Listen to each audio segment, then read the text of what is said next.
Salut les gourmands, aujourd'hui je vais vous présenter la tarte aux fraises maison.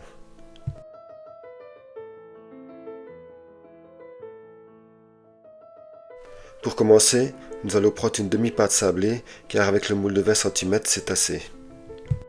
Venez voir en haut à droite pour le lien de la pâte sablée si cela vous intéresse.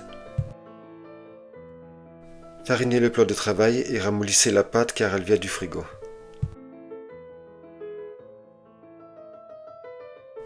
Une fois qu'elle s'est réchauffée, farinez le plat de travail et abaissez celle-ci sur 3 mm.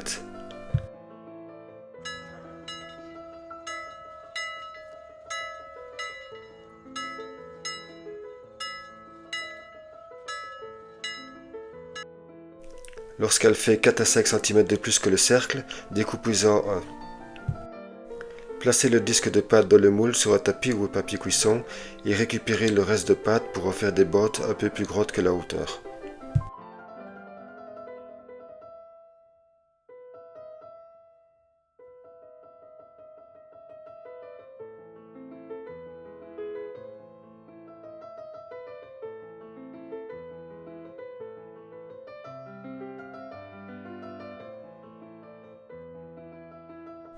Mouillez le contour de pâte pour que les bottes collent au disque. Placez la première botte en redoublant légèrement sur le disque.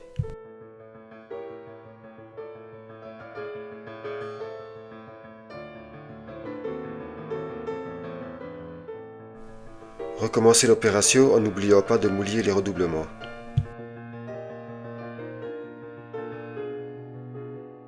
Découpez ce qui dépasse pour le récupérer. Pour avoir plus facile, vous pouvez aussi faire une plus grande quantité de pâte et faire des bottes plus grandes. Faites un peu des trous dans la pâte pour qu'elle ne gonfle pas.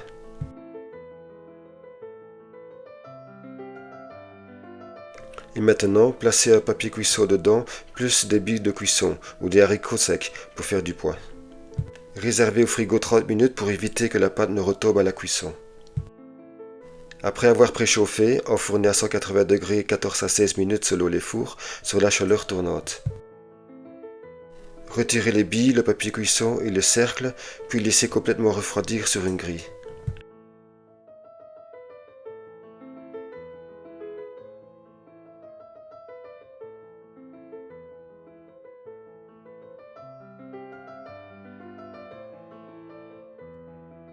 On continue avec la crème pâtissière.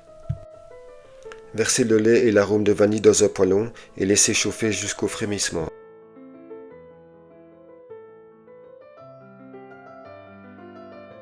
Pendant ce temps, blanchissez les jaunes au fouet avec le sucre. Surveillez le lait en même temps.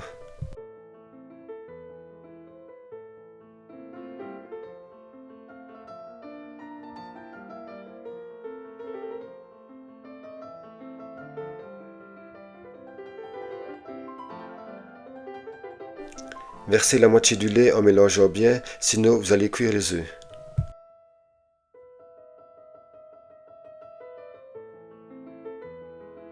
Une fois que c'est bien homogène, reversez le tout dans le poêlon, mettez votre plaque sur cuisson moyenne et continuez de mélanger.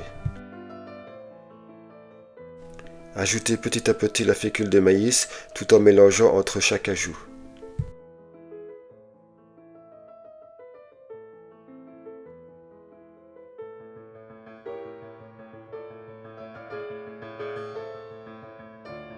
Laissez chauffer jusqu'à l'épaississement en laissant faire quelques bouillons pour bien laisser cuire la fécule. Coupez le feu et intégrez le beurre au fouet.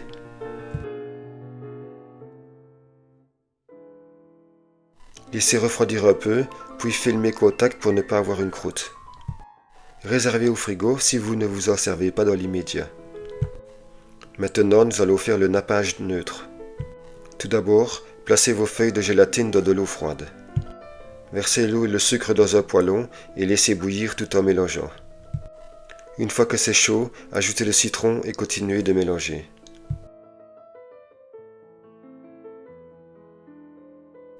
Coupez le feu pour ne pas avoir du caramel, puis essorez votre gélatine ramollie avant de l'intégrer dans le sirop. Laissez refroidir avant l'utilisation. Notez que si vous attendez un peu trop, elle gèlerait, mais un petit coup de chauffe et elle fondra. On continue avec la chantilly mascarpone. Pourquoi avec du mascarpone, vous me direz? Parce qu'elle sera bien plus compacte pour une garniture de tarte. Videz la crème liquide et le mascarpone dans le bol du robot muni du fouet.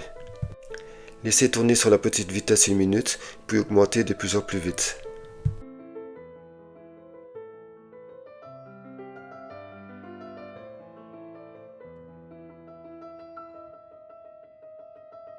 Une fois que vous voyez apparaître de petites lignes dans la crème, ajoutez le sucre semoule et la moitié d'un sachet de sucre vanillé. Augmentez la vitesse au maximum et lorsque vous avez l'impression qu'elle est bien compacte, vérifiez. Si c'est le cas, arrêtez, sinon battez encore un peu. Attention pas trop, sinon ce sera du beurre. Voyez comme elle est parfaite. Placez-la dans le frigo en attendant. Coupez vos fraises en deux sur la longueur. J'ai fait 3 catégories de taille pour que ce soit bien symétrique au dressage.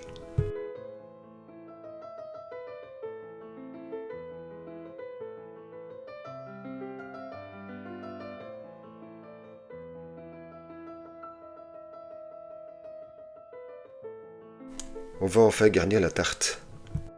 Assouplissez la crème pâtissière avec le fouet pour avoir plus facile.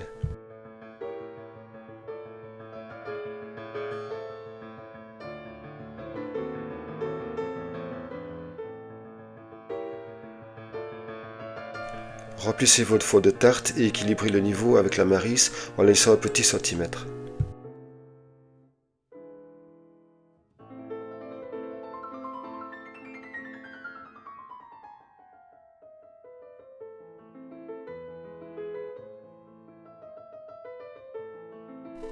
Positionnez les demi-frais sur le côté, l'un à côté de l'autre.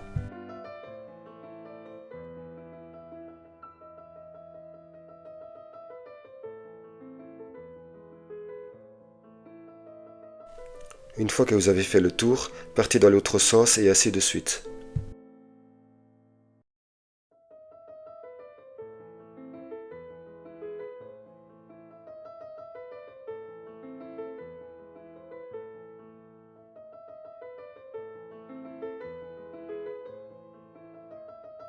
Vous remarquerez qu'il me reste assez bien de fraises, mais ce n'est pas facile à estimer, mais je suis sûr que quelqu'un les finira.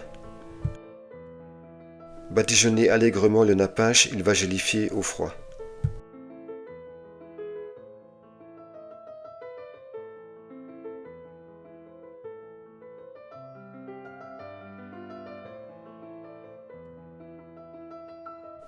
Placez votre chantilly en poche avec une grosse douille cannelée, 18 mm pour moi.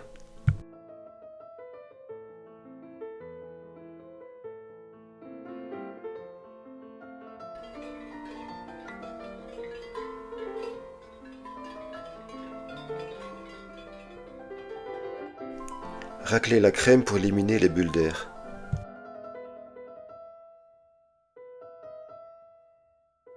Tournez la poche de façon à faire un nœud et décorez comme bon vous semble.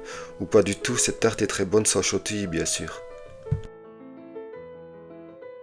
Voici la reine du printemps.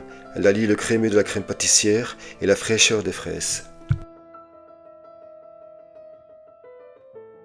J'espère que cette petite recette vous a plu.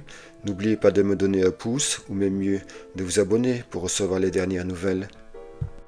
Bye bye les gourmands!